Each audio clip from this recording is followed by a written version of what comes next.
So, hi, Noise Podcast. I'm Shane. I'm Glory. Happy Monday. Retract. Monday. Monday. Period. Yeah. We're up way too fucking early doing this goddamn thing. Sorry for missing last week. Scheduling issues and things of that nature. You never know what is going to happen around these parts with the schedule, Things just happen, things happen, and we ball. We show up the next week at 8:30 in the morning. Well, we set the time for 8:30. I show up 15 minutes late to the time I set, and then we spend 15 minutes talking before we start recording because we're friends. Because we're friends. Honestly, we probably should have been like, okay, let's do 7. So then you show up at 7:30. So then we actually start at 8. If I had to wake up to even attempt to be here at 7 a.m. this morning, I might as well have not fallen asleep last night. Honestly, GNP all-nighter. No. That's gonna be fucking tomorrow because of all the goddamn interviews. I don't even want to know what. You know what? Let's start this up. Happy Monday. Happy Monday. Happy Monday. Happy Monday. On that note, happy Monday. Yeah, we got all sorts of fun stuff to talk about. I went to a bunch of shows over the past couple of weeks, which has been an absolute ball. A couple weeks ago, I saw Pollyanna, good old Pollyanna. They were great, as always. I do love how every single time I've seen them like 10 or 11 times at this point, which is just stupid. Mars has just gotten progressively more chaotic each time I've seen them. Mars. They started out like album release show, playing it the way it sounds on the record, and then in Philly a couple weeks ago they were just like doing heavy ass breakdowns and shit. They'll whip out the Taco Bell sound effect. Oh yeah. It just gets increasingly more chaotic. Jack just starts, instead of singing his parts, to just like groan into the mic. Like, it's just gotten progressively more chaotic. And I said something to the band in Philly a couple weeks ago, because My Chem doing Destroya. Yeah. Is it Destroya that I'm thinking of? Where's the one where they kiss? The kissing video. Everyone knows the fucking kissing video. The one where I think it's Destroya. I don't know. Sorry. Everyone knows the kissing video. No, I mean, if you were a fucking scene kid in 20. I say scene loosely before people fucking jump me. It's not scene, it's a mall emo. Whatever. Mall emo, the 2004 mall emo era. And then this past Wednesday, I saw Little Hag, which was cool. Getting to see her. Seen her a handful of times. But she ripped the new single, which was cool to hear live. And that was a fun time. And then Friday night, I saw Motionless in White, Another Day Dawns, and Inimical Drive. Which, holy throwback on that lineup. Yeah. We interviewed Inimical Drive so long ago that I was trying to find the body of work that we spoke about. It is not on streaming platforms anymore. They took that shit down. Lost Media. We interviewed them about Lost Media. Which is so fucking wild. But it was cool to finally see them. We interviewed them way back in 2020. So it was cool to see them. It was their first time in PA. I took the trip out to Allentown for this show, because when Motionless in White goes, we're playing a show in the central PA. I'm like, yeah, my favorite band is super close to my house, and isn't in a destination spot, so the hotels are cheap, so I go. Yeah. Exactly. Yep. So basically they say jump and I say how high. Yep. Yeah. Basically all that to say, I went. So Inimical Drive was great. Another Day Dawns, another band we've had on the podcast a couple of times. This was my second time seeing them, because I saw them open for Memphis Mayfire a couple years ago. Maddie Mullins, yeah. They were great. That band, man, they can write a fucking chorus, I'll tell you that much. And I love Dakota's vocal delivery. So it was great. It was great to see them. They were very stoked to be opening for Motionless. Obviously, both bands were, but I followed Dakota personally on socials, and he was talking about it all week about how much it means and all that leading up to the show, because he's a big Motionless fan. So it was cool to see them. They sounded great. They played all the songs that I really like by them. So yeah, and then the Men of the Hour, Motionless in White, played for an hour and a half. God damn! More of that. They ripped like 19 or 20 songs. And I haven't seen them with this kind of bare bones production probably since the first time I saw them, because like when I saw them do the Underplay on Halloween a couple years ago, it was the tail end of a tour. So yes, they didn't have like their they didn't have their like video screen and fire and all that, but they still had their dancers. So I still count that as more production than they had on Friday night, which all they had was the lights. There were no dancers. There was no fire. There was no pyro. It was just the big ass light setup and the Scoring the End of the World banner behind them, and that was it. So I get like Philly a couple years ago. Yeah, sure they had a similar setup, but they still had their dancers with them because it was the tail end of a tour. There were no dancers. They played Werewolf, and Chris didn't do the werewolf dance. So there was no choreography at all. They just went up there and they ripped it for an hour and a half, and it was awesome. Think Ronnie Radke got in his head? No, he just didn't have the dancers. He could still do it. I don't think Chris is that kind of guy, honestly. Like I think he needs other people around him doing the same thing. Yeah. You know what? That's fine, Chris. You're already on a stage. I get it. That would be my limit too. Because he always looks mildly uncomfortable every time he does it. Yeah. So why doesn't he just let the? You know what, Chris? You're crushing it. I'm not gonna ask questions, man. But they sounded phenomenal.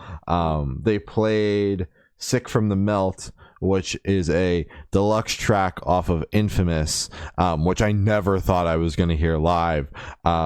And then they played Black Damask the next night. It was the same set list except for the difference in the Infamous song that they played. But "Sick from the Melt," never thought I would hear that song live ever. So it was cool to hear that. They played all the hits, man. It was awesome. My neck still kind of hurts a little bit. I mean, it doesn't. You got a bang over. I had a wicked bang over on Saturday morning. One of the only bands that I still get one from. I don't know how to contain myself when Motionless in White's on stage. Fucking Motionless in White. Yeah. But the soreness might have something to do with the fact that I was at a rock show last night. Saw Elijah, Windwalkers, Caskets, and Memphis Mayfire. There it is. Yeah. Maddie motherfucking Mullins, my favorite redhead. God's favorite redhead. Yup. Spent Mother's Day with Maddie Mullins.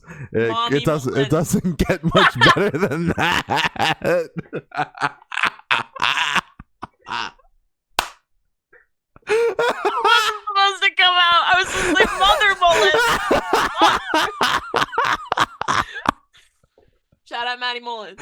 Shout out Maddie Mullins. I fucking love him. I texted Glory as soon as they were on stage for 19 seconds and my phone was already out trying to take a zoomed in picture of him to send to Glory. Meaty Mullins. I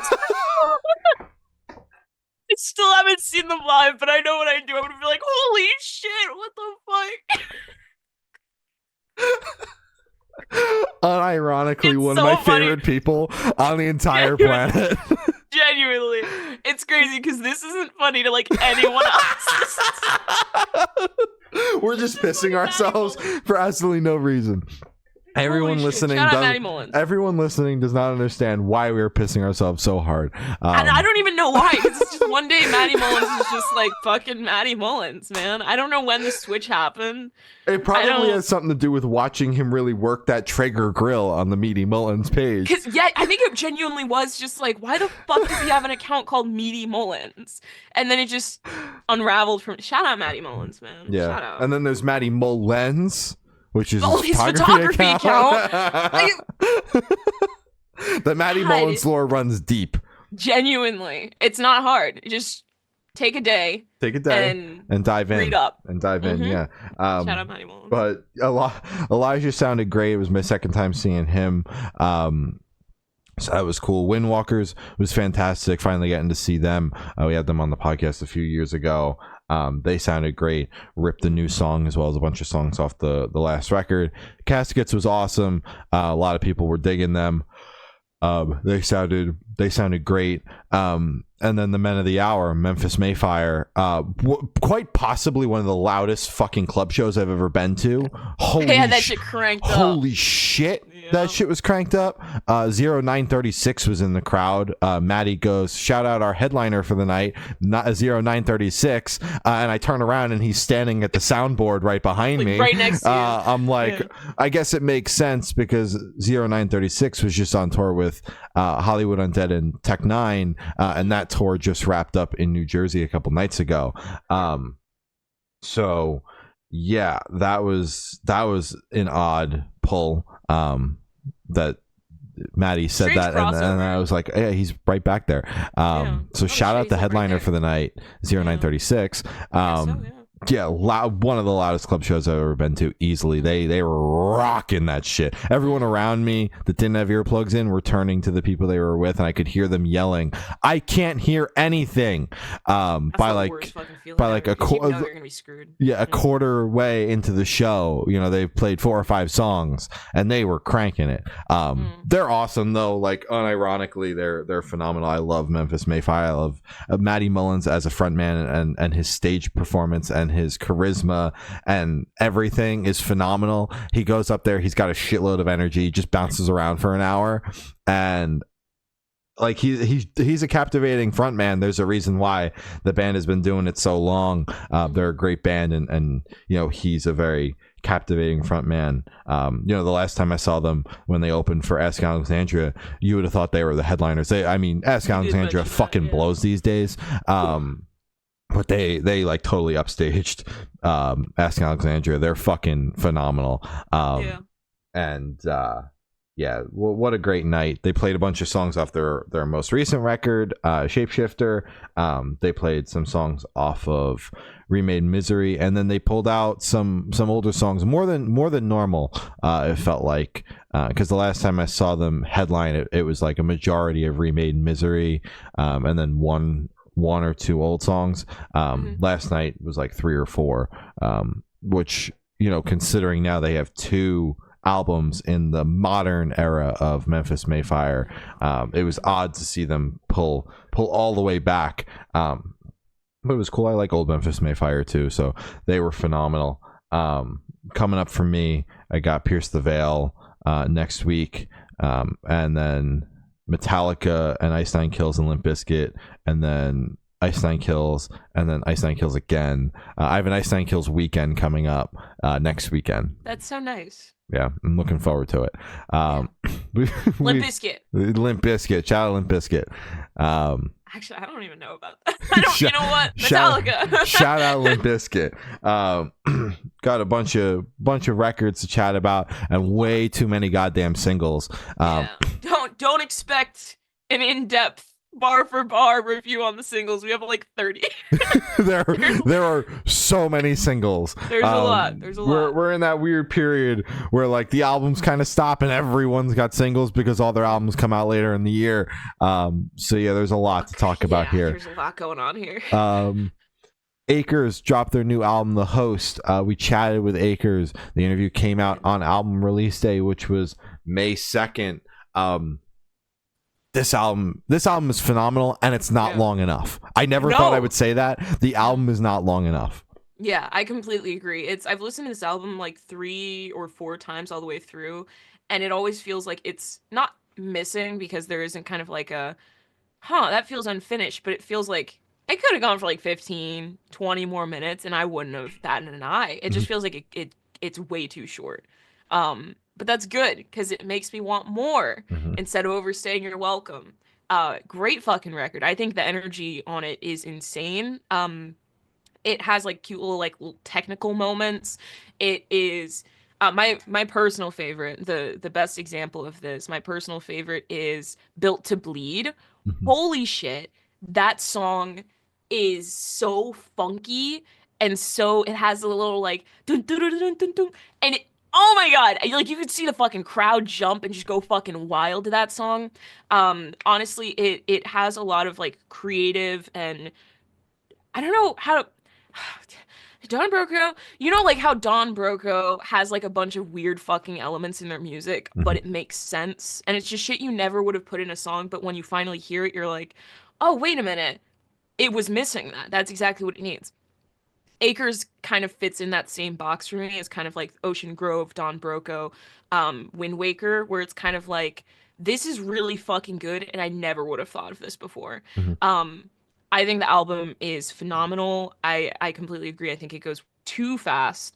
It passes too quickly. But I think it's incredible. This is like one of my favorite records to drop this year so far.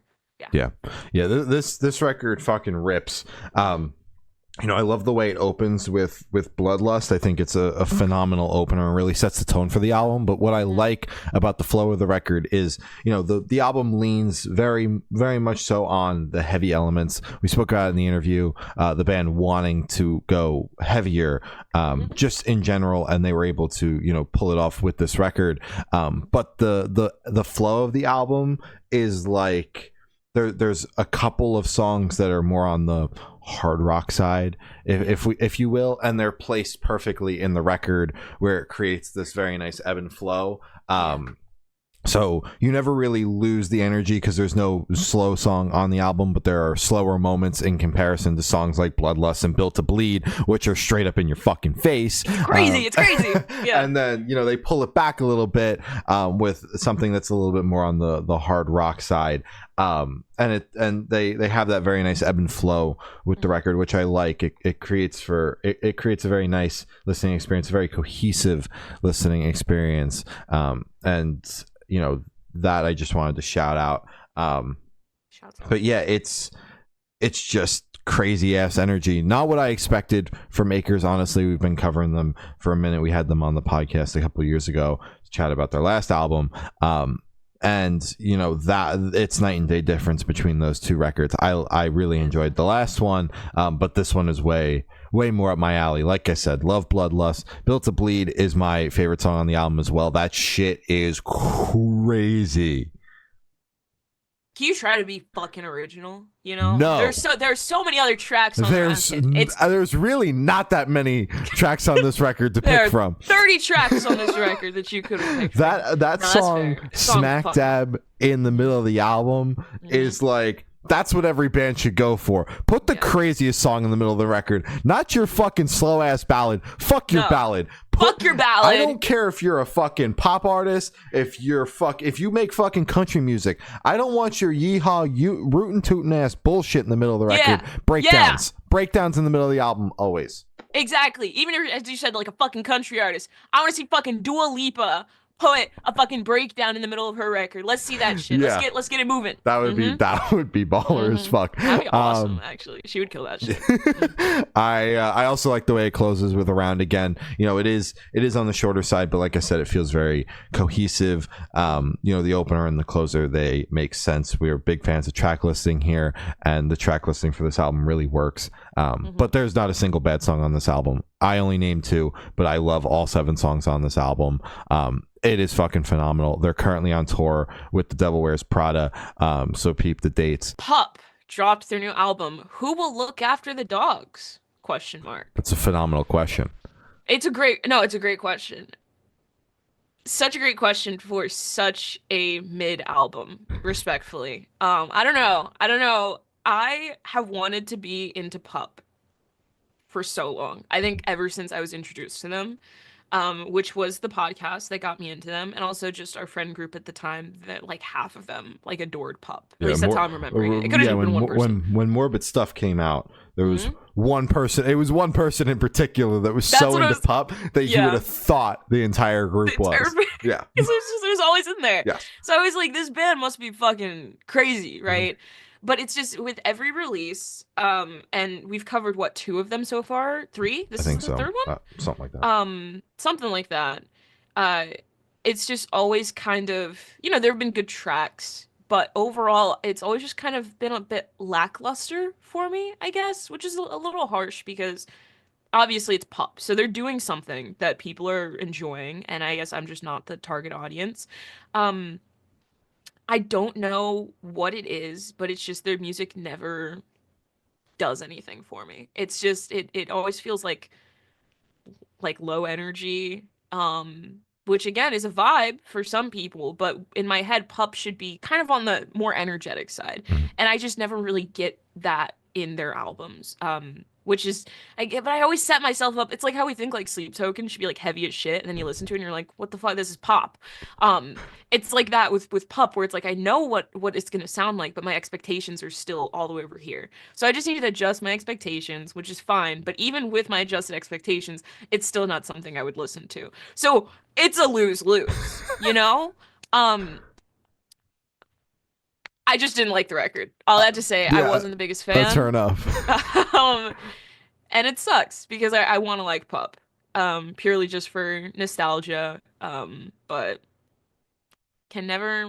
Maybe the next release. Maybe the next one. Yeah, I thought the record was all right. I'm not the biggest like PUP fan either. But have been listening to them for a while.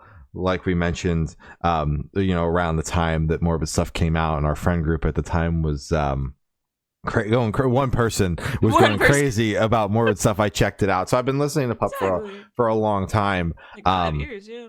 Yeah, and I've always thought that they were cool. I respect what they do. I respect how big they are. And I think that there's standout moments on this record. But for me, it did take a few listens to kind of come away with those standout moments. Which is definitely something I want to note. It wasn't on first listen being like, wow, there's this, and this that I actually liked about the record. It took multiple listens to try to formulate an opinion that wasn't, I'm not sure that I have an opinion. So I like the way it opens with No Hope. Olive Garden that's just a funny ass title to me, honestly. I like that. Shout out Olive Garden. Get Dumber featuring Jeff Rosenstock.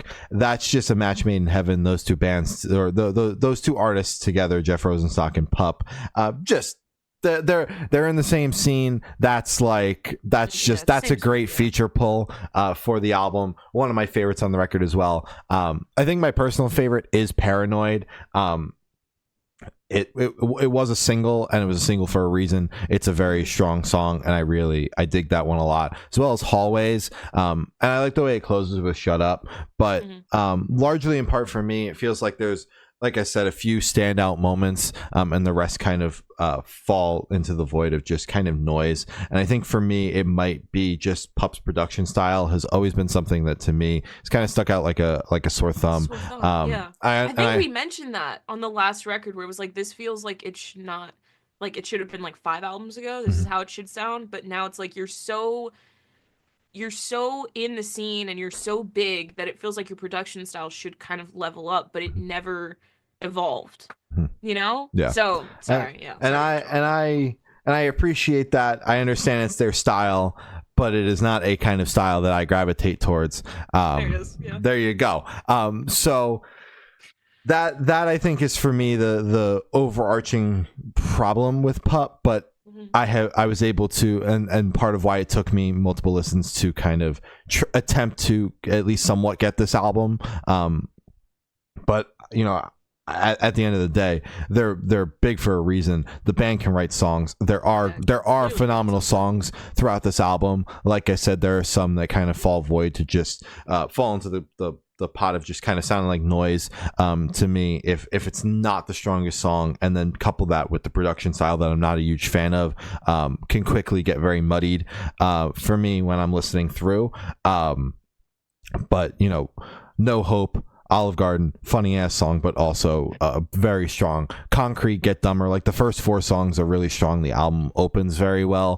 Paranoid, Hallways, songs like that really are standouts for me on this album. So I didn't hate it. I wound up enjoying it, finding parts of the record that I overall enjoyed, and I think that for me, it's just all right. Not an album I'm going to come back to, but it's just all right. Tetrarch dropped a new album, The Ugly Side of Me. This quickly went from a band that I was just like haven't heard from these guys since I saw them with Atreyu, to one of my most anticipated records of the year very quickly. I've been spending a lot of time with the singles off of this record, and so much so that they put out a single the night before the album came out, and I bumped that shit. I can't even lie. And I only do that for like Architects did that more than like they dropped 2 singles the week of the record. And I was so excited for that album, but they're also one of my favorite bands, so I can't help myself. Normally I can help myself if it's just like an album I'm excited for. It's 24 hours from the release, but I was like, I'm too damn excited for this. I am too damn excited. I really dig this album. It's a modern take on the kind of music that I listen to. Like, it's a modern take on the nu metal sound, which I love. All of the singles kind of showcased the various different kind of subgenres that they were taking influence from, and the overarching theme here is just a nu metal revival kind of sound, which I really dig, because I love that style of metal. There's not a bad song on the album in my opinion. Some production choices throughout the record are not my favorite. There are parts of the record that feel a little bit muddy to me, but that's just personal preference. It hasn't been my favorite throughout the entire rollout. I felt that there are certain parts in certain songs that just sound muddy, and that continues throughout the record. But that's my only gripe. I think that the songs are super strong, so I'm able to look past that little gripe that I have. I love the way it opens with Anything Like Myself. Never Again Parasite was a phenomenal single. Live Not Fantasize, I've been having that one on repeat. Erase is probably my favorite non-single. That's a real standout song for me. Best of Luck is another banger. We'll count that as a non-single, even though it came out 24 hours before the album. It doesn't. It doesn't count as a single. Really digging Headspace as well. Cold, like I said, is phenomenal. And then the way it closes with The Ugly Side of Me. But it's just such a strong record. It's all killer, no filler. There's, like I said, there's no slow moments. They just pummel the shit out of you for, what is this, 32 minutes and 35 seconds. And I love every single second of it. Can't wait to see this band again playing these songs, because as I said, last time I saw them was 2021 when they opened for Atreyu, and then I didn't hear from them since. So I'm very excited about this record. This was a pleasant surprise. I did not expect to ultimately wind up enjoying this record as much as I did, because it was basically just like recognize the name from seeing them so many years ago, being like, where did they go? And then falling in love with the album in the process of the singles rolling out. Such a strong record. I'm really stoked. If you're a fan of nu metal, this is the record for you. You should definitely check it out. Highly recommend. Damn straight. I'm really happy that you mentioned it's kind of the modern take on like the Korn and just that genre in that era, early 2000s type shit, because listening to this record, that is exactly what I thought. Immediately when I heard the vocals, I was kind of seeing like Linkin Park. It sounds, the kind of scratchy, like almost like a little whiny vocals. And it just triggered is it early 2000s again? Is this type of shit is back? That's awesome. Okay.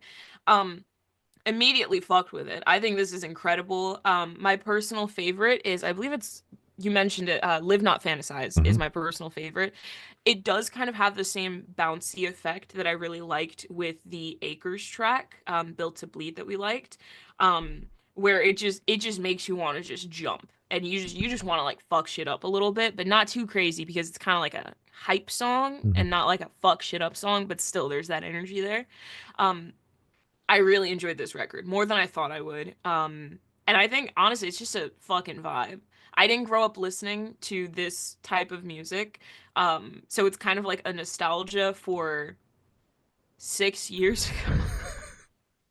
For when I was 14. It's like, wow, oh my god, I'm 14 again. It's like it's nothing crazy for me personally. But if you did grow up or if you do just enjoy that early 2000s type of music, this record is gonna hit that spot for you immediately. Yeah. I think it fucks. I think it's great. Hell yeah. I'm glad you ended up liking it, because I know that era of music is something that we clash on in terms of enjoying. One of us really enjoys it, the other one maybe not so much. I'll let you pick which one it is that really likes Korn. So I knew I was like listening to it, I'm like, Gloria's just gonna say it sucked.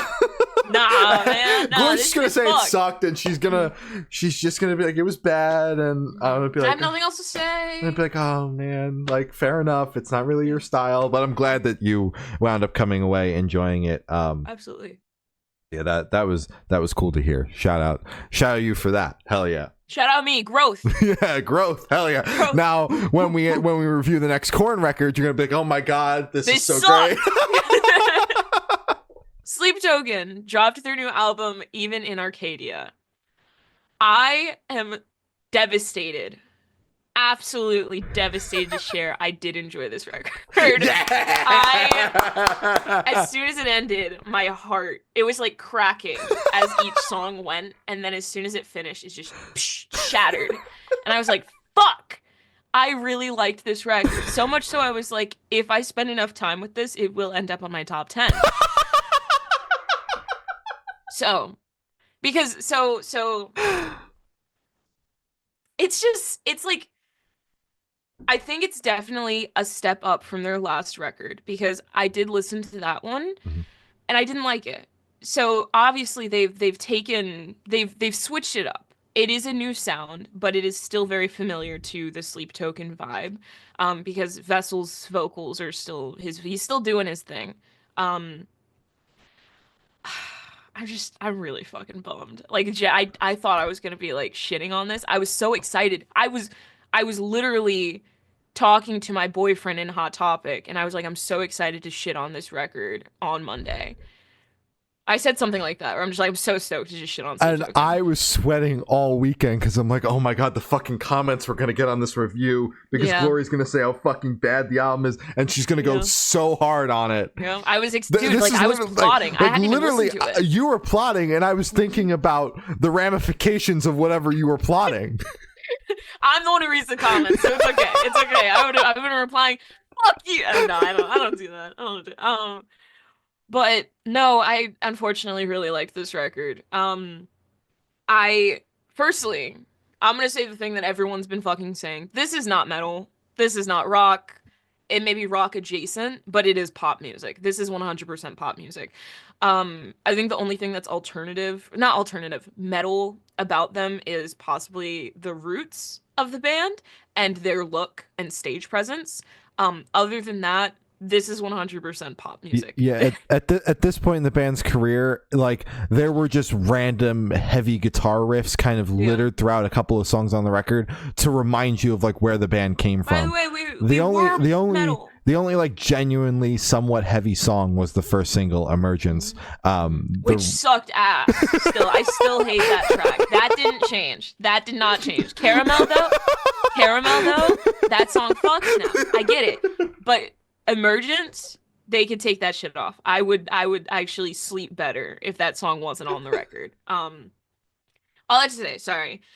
I thoroughly enjoyed this record. As I said, honestly, all of the singles except for Emergence really clicked more on the second and third listen. So I really enjoyed Caramel. That is my personal favorite. I really liked Domicles. Again, I'm pretty sure that's not how it's pronounced. I'm pretty sure he says it in the song. In one ear out the other. And I really did like the closer, Infinite Baths, even though it is 8 minutes long, and I feel like it did overstay its welcome. They could have trimmed like 2 minutes off of it. I do still think it's a really good closer. The opener is great. Look to the Windward. Fucking hell, whatever the hell. The title track is also really good. Honestly, unfortunately, I really like this record. Yeah, I was the one that was like, we're gonna cover Sleep Token this time around. This was my fault. This was my bad. This was my doing. I heard the first single, I was like, oh shit, I think I might like Sleep Token. I was like, I'm gonna make this Glory's problem, because I've had such a visceral dislike for Sleep Token. I am always right there alongside whatever band is popping, being like, yeah, let's go. I understand it. I'm typically I'm right there. I'm with everybody, understanding why the band is getting the success that they're getting. This band, I never fucking understood that. I still don't know if I understand it after listening to this record, despite overall enjoying the album a lot more than I thought I was going to. I still don't know if I quite get it, because like you said, it is so not the genre people say it is. It's not even close anymore. It's like everyone's trying to convince themselves they're like rock or metal, but it's like, guys, it's okay to like pop. Yeah. You don't have... It's okay. It's okay. There's nothing wrong with it. Pop music's great. Dark pop. Yes. Fine. We'll add dark onto it. It's fine. This is the furthest thing from metal that I've heard come from the metal community all year. And it's going to stay that way, I think. But that's something that I like about it, is that it is so much not what you expect it to be. And at this point, I now understand, and went in with the open mind of, don't expect anything from Sleep Token sonically, because they're not going to live up to those expectations anyway. They proved that with the singles.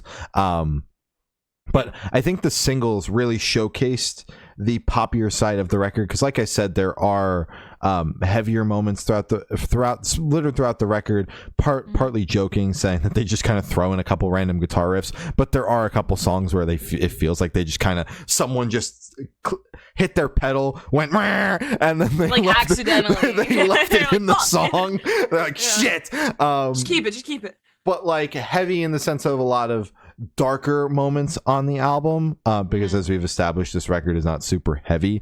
I feel like the singles outside of the first single kind of focused a little bit more on the lighter pop side. Like Caramel was very like a night and day difference from Emergence.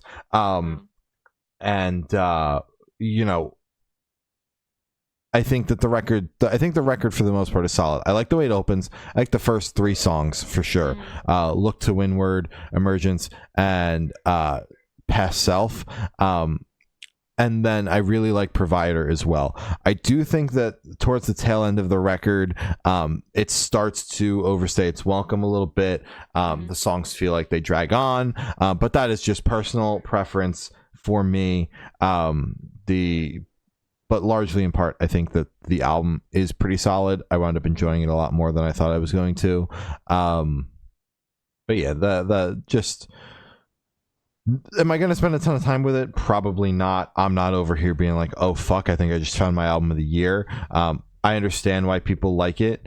For me, I'm just glad that I'm not over here being like, I don't understand why people like Sleep Token at all. Do I understand how they've gotten from where they were a couple years ago to fucking arenas in September? Yeah, that still doesn't make any sense. No, I still don't get that in the slightest bit.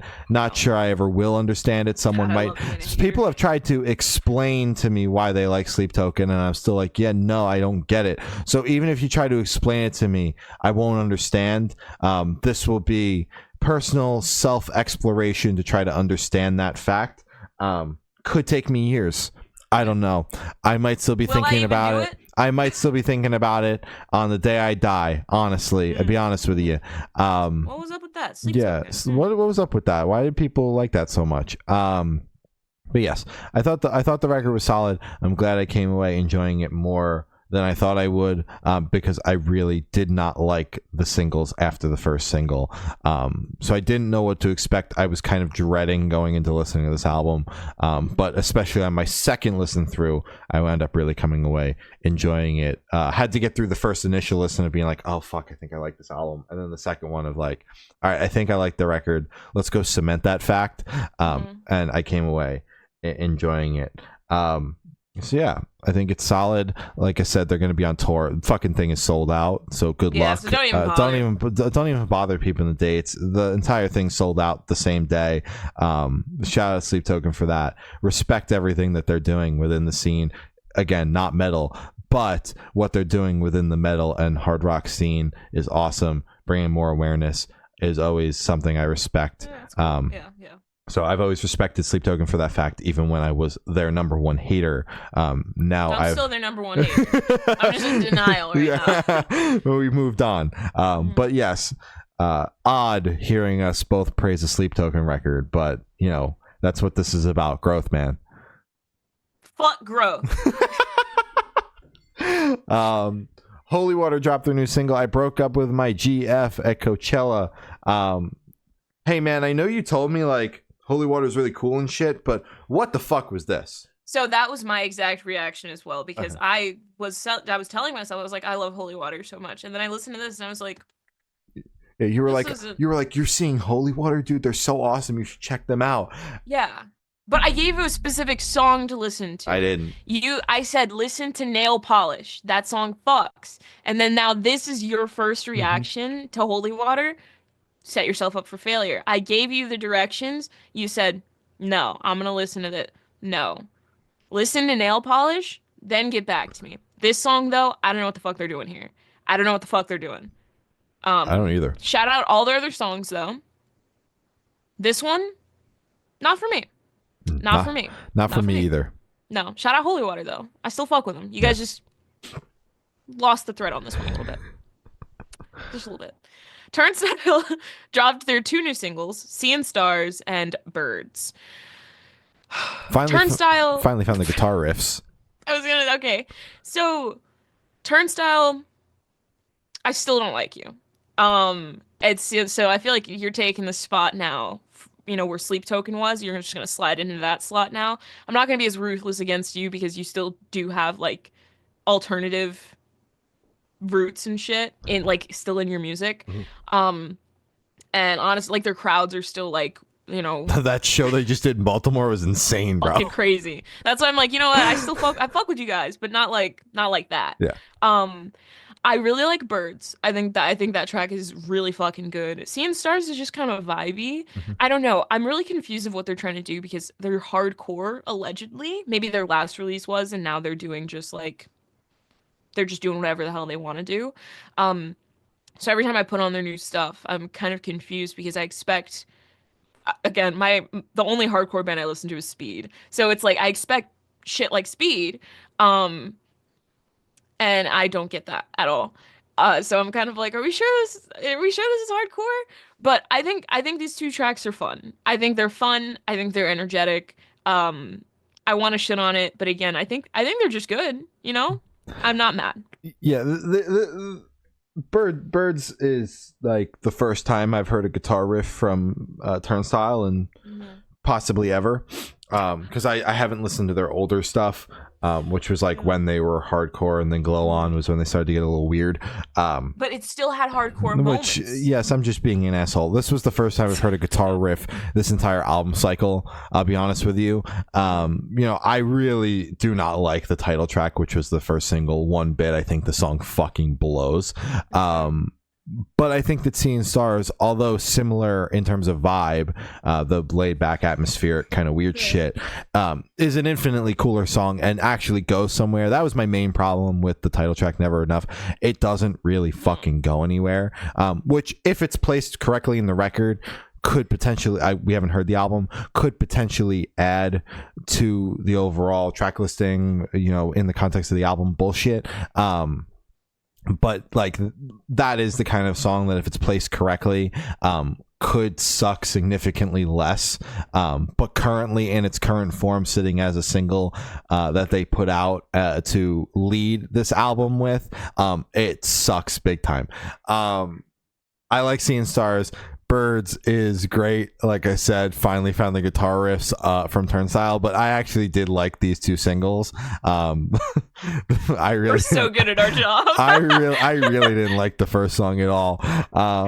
So yeah, I'm cautiously optimistic for the new Turnstile album. I'll be honest with you. Seeing will be believing in terms of that whole thing. Split Chain dropped their new single Subside. Shit rips, dude. They're so fucking good. I'm so excited for this album. Straight up just in your face craziness, and I love that. Damn straight. No, this is a heavy fucking upbeat ass song. I love it. And I'm so stoked. Stoked. Stoked. Knight Rider dropped their new single, Cold Comfort. I think this song is incredible. I don't know, man. It seems like they're getting like heavier and it's like darker type shit. I don't know. I'm really excited for this era. I'm excited to see what else they have going on. And this is such a good start. Yeah, this song fucking rips. I really dig Knight Rider's vibe. And I love the way it opens. The breakdown to kind of kick off the song scratches the correct itch in my brain, which is awesome. And this is just a great vibe. Like I said, I love Knight Rider's vibe. And I'm excited for more. The song left me wanting more, so that's good. Newfound Glory dropped their new single 100%. I thought this was solid. Never been like the biggest fan of Newfound Glory. That's just haven't checked them out a ton, although absolutely respect everything that they've done for the pop punk scene. They're one of the staples within pop punk. Just never really checked them out. But I think that this song is solid, especially, I know we spoke about their most recent record back in so many years ago, and we both really didn't like it. So, one thing that's always kind of these pop punk bands that are going at it 20 plus years, you never really know what to expect, when you get a new release, because I feel like it's just a universal experience that they all kind of ebb and flow, where you'll get a great record from them and then the next one would be like, were these even the same guys that wrote this album? Exactly. What the fuck happened here? Yeah. And so I was just like, whatever, man, like Newfound Glory, this could be the worst thing we hear all year, or this could be awesome. And it's pretty cool. I actually do really like it. I think it's a very solid song. They're going to be on tour this summer with Jimmy Eat World and The Offspring, which just fits. And I think that this song is really solid. So I'm stoked.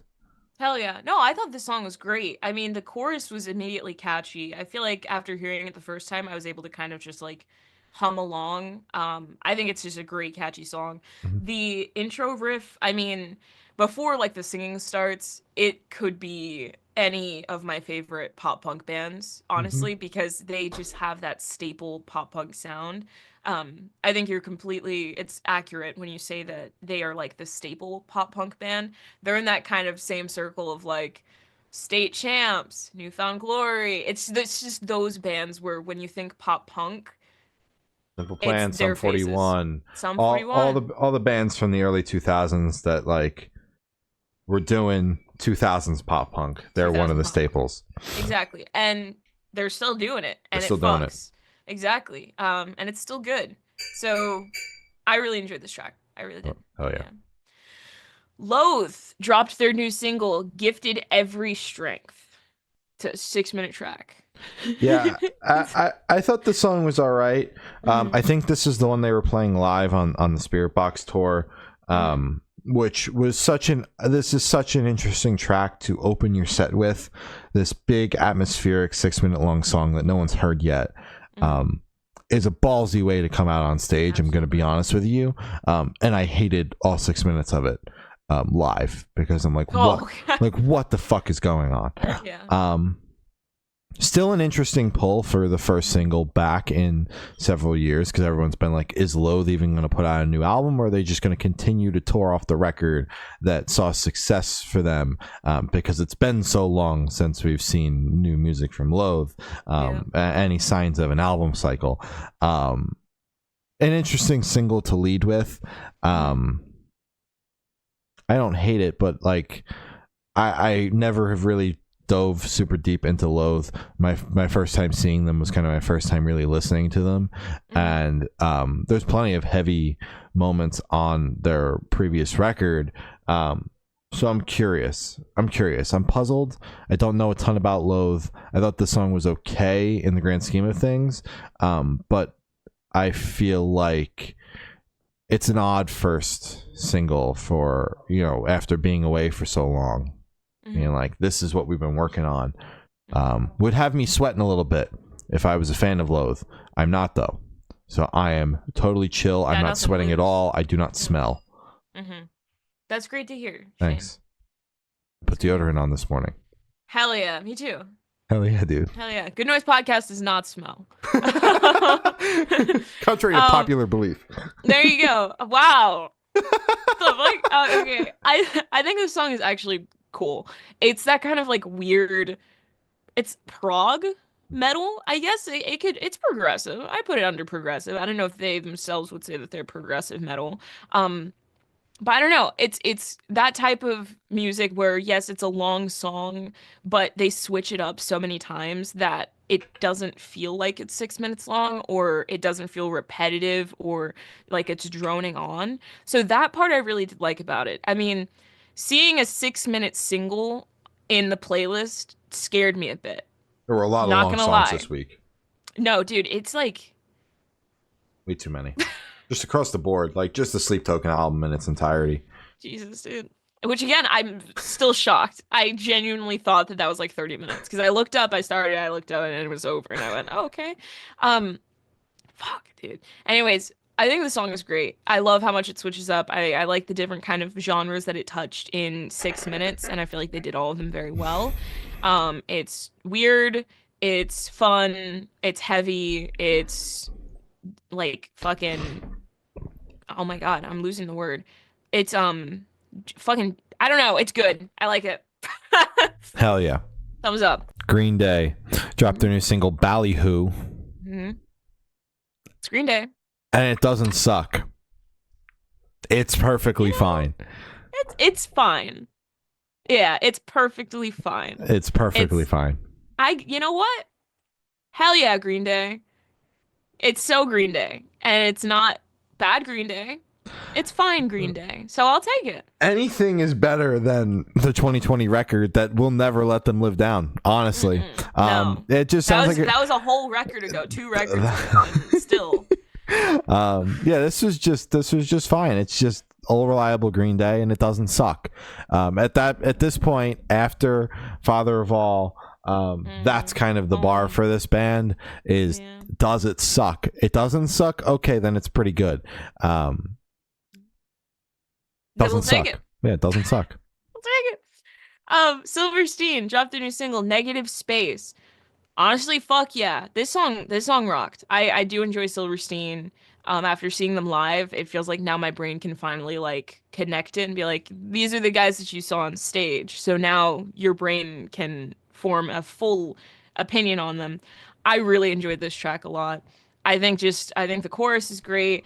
I think it has little heavy moments. I think it still has that kind of bouncy, upbeat moment with the drums. I think it's a great track. Yeah, man. This song fucking rips. Honestly, this is the first single off the second half of the double album that they were doing this year. That everyone's doing. Everyone's doing this year.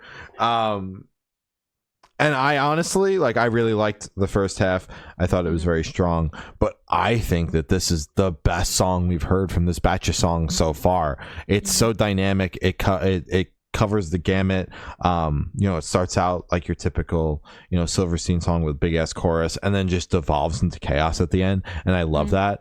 I think this song is really fucking strong. I was honestly blown away the first time I heard it. I didn't expect to like it as much as I did. So I'm stoked. I'm stoked for the second half of the double album coming out here later this year. So I'm stoked, to say the least. Damn straight. Signs of the Swarm dropped their new single, Hell Must Fear Me. Just straight up bonkers ass energy. Just bonkers. It's just it starts and you're just crying immediately because it's just so just heavy, so in your face. And it's so in your face, and it is so just fucking, it's crazy as shit, and I love it. I think this is a insanely strong song. I think it's just fucking heavy as shit. Heavy as shit. Shout out the drums. No, see, I'm doing the thing where I'm like, the instrumental, but no, the kick drums on this fucking song are insane. And that is that's not a cop out. I mean it. That's just crazy. That's all I gotta say. Yeah. Of Mice and Men dropped the new single, Another Miracle. This fucked. Dude. I thoroughly enjoyed this track. Surprisingly. I had no idea that this was coming out. Or, apparently they were playing it on tour the first couple of nights. They're on a headlining tour right now. I had no idea. I like Of Mice and Men, their music, and I see them live, but they're not a band like I follow super closely. So I woke up and my Instagram was the definition of a For You page. Granted, it's all the people I follow. It's not a For You. It's not TikTok. This cover art for this single was front and center. The first thing I saw the morning the song came out, straight to Spotify to listen to it. And I was blown away. The chorus on this song, you know how much I love a big fucking chorus. This is the definition of a big ass chorus. Aaron fucking kills it, bro. This song is phenomenal. I've really been digging it. Been spending a shitload of time with it, and I'm very excited for whatever's next. They signed a new label deal. They're with Century Media Records now, and you know what that means. It's not just a single. We got a fucking album, baby. Something's brewing. Yeah. So I'm very excited for what the rest of this year is probably going to bring with Of Mice and Men, because this song absolutely fucks. Actually, fucking crazy. It started and immediately I was like, yes. On to the next one. I think this is fucking great. I got an opinion. This one's phenomenal. This one's phenomenal. Yeah. Belmont dropped their new single, In the Sky. I was just in Belmont, Chicago, and I went, oh my God. Really? I don't know where the fuck I thought Belmont came from, but there's a spot in Chicago called Belmont. So shout out Belmont, Chicago. I love Belmont so much. Belmont, I love you so much. You are one of my favorite bands ever. I think this song is fucking incredible. It's very reminiscent of their older stuff, and by older stuff, I mean before Liminal, which is before me. And honestly, I fuck with it. It does not sound like Liminal at all. Let me reiterate that. It does not sound like Liminal at all, which is good and bad because that is my favorite record that they've done, but good because they're not just hooking on to that one sound. They're still evolving and they're still, doing shit. They're still mixing it up. I think it's a great track. I love Belmont so much. Have I mentioned that I really enjoy this band? I like this band a lot. Yeah, shout out Belmont. Shout out this song. Fucking rocks. Big fan of Belmont. Love everything Belmont does. This track is no exception. They're going on tour with Dance Gavin Dance. I will unfortunately be missing it due to, what I was saying earlier, Ice Nine Kills Weekend. And Dance Gavin Dance Philly just so happen to overlap, but nonetheless, peep the dates. This fucking song absolutely rips. I love this band and everything about this band, and I've missed them on tour so many times that they've come through a bunch of times. I've caught them maybe 2 out of the 5 times that they've come through, but I'll catch them again. They're great every time. And I love this band, and I love this song. And did I mention that I also love this band? I was going to say, yeah, right? Okay. Attack Attack dropped 2 new singles. Dance, featuring Will Ramos of Lorna Shore, and their other single, Chainless. Dance is fucking insane. It is heavy. It is pop. It is such a bouncy pop song with just such strong metal roots. And Will being on this song is also just such a weird fucking crossover. Attack Attack and Lorna Shore on the same song is so fucking weird. I love it. It is my favorite single out of the 2. I think it's just so fun. Great. Attack Attack is like the Limp Bizkit of metal, in my opinion, where it's like they just do shit and people are like, yeah, all right. Yeah. Sure. Yeah, what the hell? Sure. Kawaii Cowboy? Like, only 2 bands can get away with shit like that, and it's Attack Attack and Limp Bizkit. So it's just like, I love it. I think it's great. Yeah. These couple of tracks are awesome. Off of their upcoming self-titled album 2, Attack Attack 2, because you can't just have one self-titled record. By the way, the self-titled record is their best album.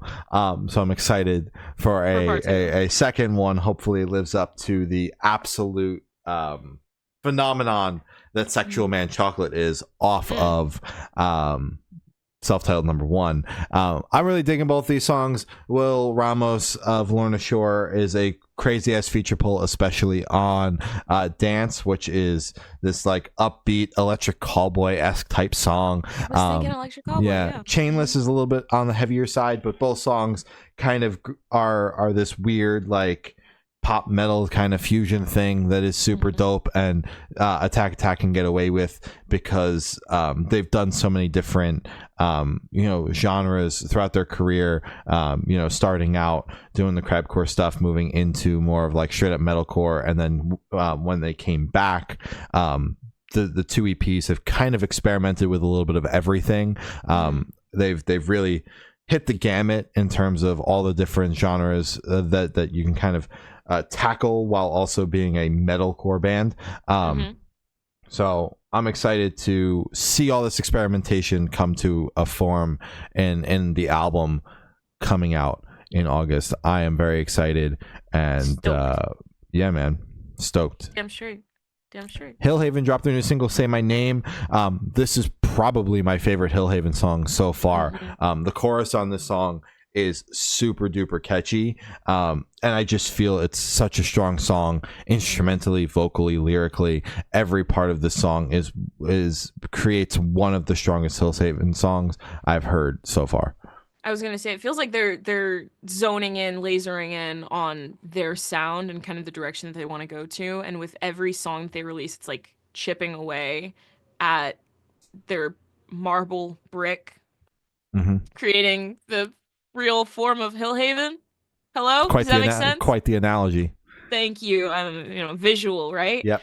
I think this is a great track, and I'm a big fan of Hillhaven. I think what they're doing is incredible. I think all of the tracks so far have been really good, and as we both just said, I think they're only getting better. So, huge.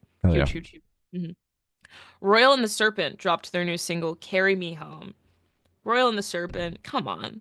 Like, you just know it's going to be fucking good. You know it's going to be a little freaky. You know it's going to be just kind of, like, eerie. And it checked all the boxes. I really enjoy Royal and the Serpent. It just, I think her vibe is just something that you can't... I don't think anyone else can really present it in this way and play it off this well.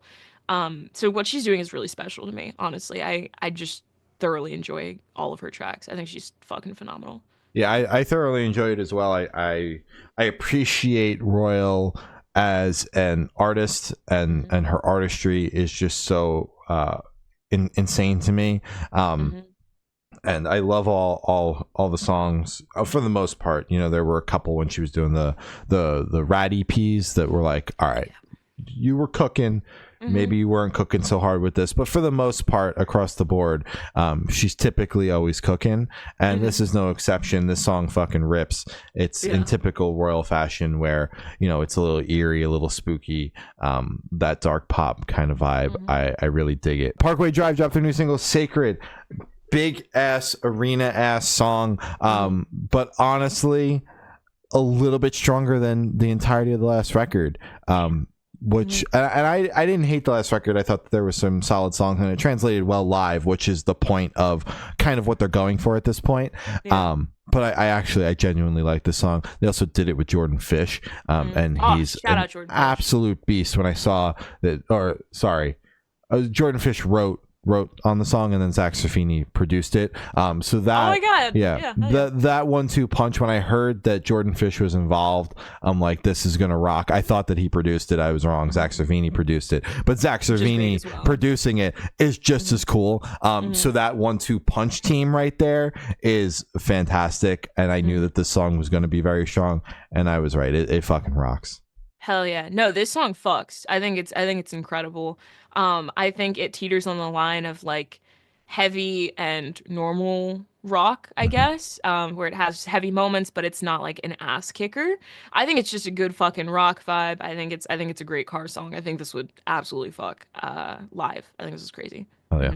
Hell yeah. 3 Days Grace dropped their new single, Apologies. Hell yeah. I really enjoyed this track. I enjoyed this track a lot. I think the energy off of it, I think just the tempo of it overall, I think it's just fucks, man. I think it's good. Yeah, this fucks. Yeah, I'm stoked for the new 3 Days Grace record. It's dropping in August. The singles thus far have been very strong. Big fan of Mayday, which was the first single, and Apologies is very strong as well. I'm digging the dual vocalist vibe that the band has now, and I'm just stoked, man. I've been patiently waiting for this new 3 Days Grace record. I'm just hoping that it remains strong all the way through, because the last record, the singles were very strong, and then the rest was not so strong. So I'm hoping that they are able to craft a very solid full body of work, and not just a solid body of singles with mid shit around it. Mid shit around it. Hot Milk dropped their new single, Insubordinate Ingerlin.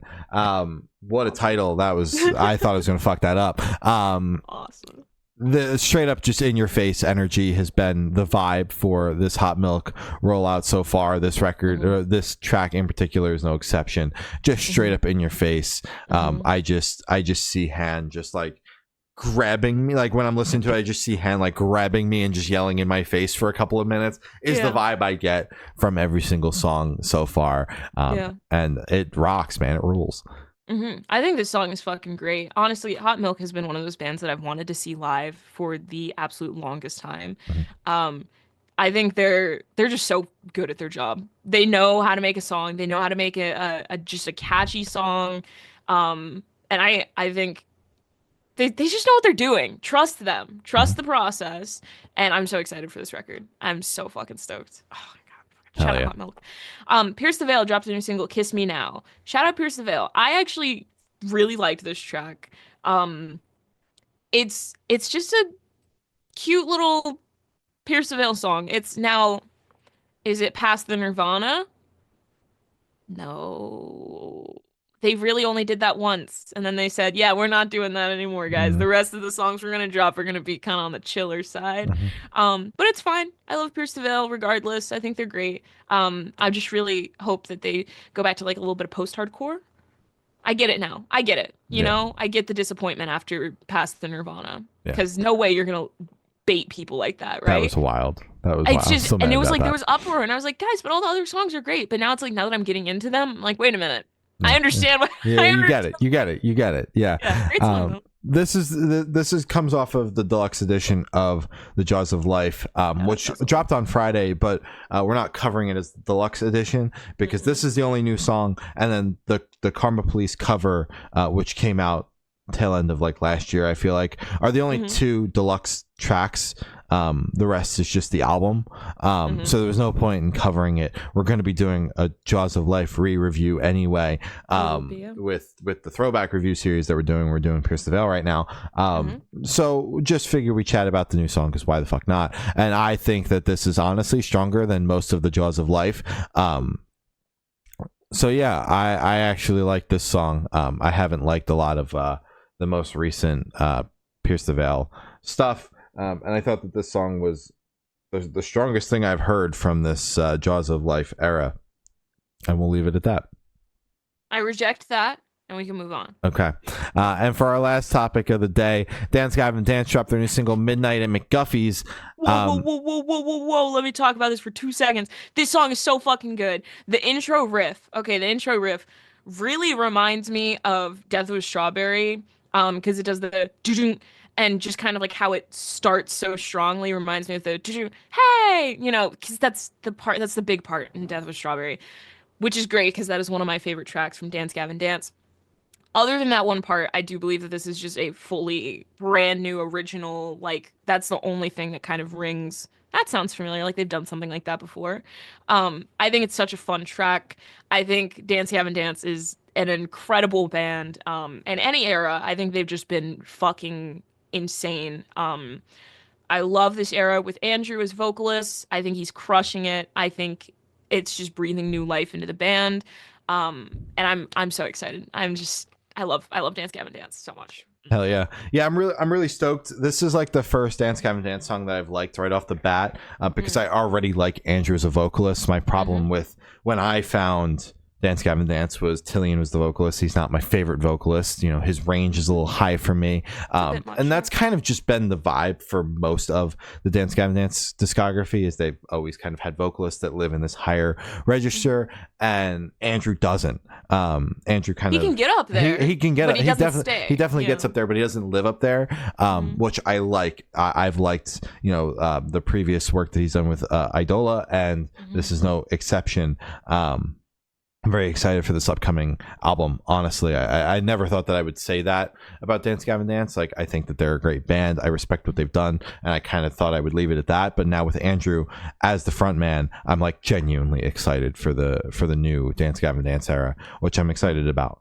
Those are the topics we have today. You can follow us on Instagram. It's Good Noise Podcast. Facebook is Good Noise Pod. TikTok is Good Noise Podcast. YouTube is Good Noise Podcast. Other streaming services are all Good Noise Podcast. And Patreon is patreon.com/Good Noise Podcast. Glory's got your Patreon supporters, your Twitch subs, your important plugs, your merch store plug, and your Amazon storefront plug. And then we're going to sign off. Okay. Check out our merch. It is goodnoisepodcast.creator-spring.com. You can find hats, hoodies, whatnot. It's cool. We don't have socks. Check out our Amazon storefront. It has all of our equipment. It has our mics. It has our cameras. It has, fucking graphics cards, whatever the hell you want. It's there. Everything we use to run the podcast is on there. And if you buy something, we get a tiny little cut of it, and that helps us run the podcast. Same for the regular merch, but that's kind of implied. Obviously, you're buying our merch, so yeah. Thank you to our Patreon supporters: Matt from Pulses, Pomp Puck Apologist, David Arrington, Tyson from Heal the Hurt, and Eric. And thank you to our Twitch sub, Matt from Pulses. Thank you, guys. Thank you, everybody. Important plugs: Black Lives Matter, Stop Asian Hate, Free Palestine, be a decent person. A lot of shit's going on in the world, so try to do one nice thing for someone. One single fucking nice thing. That is all I ask. And if enough people do that, honestly, it's a win. That's a win for me. So, yeah, that's my plug. Hell yeah. All right, well, that's all we have today. I've been Shane. I've been Glory. And we've been the Good Noise Podcast. See you when we see you. Bye. Bye.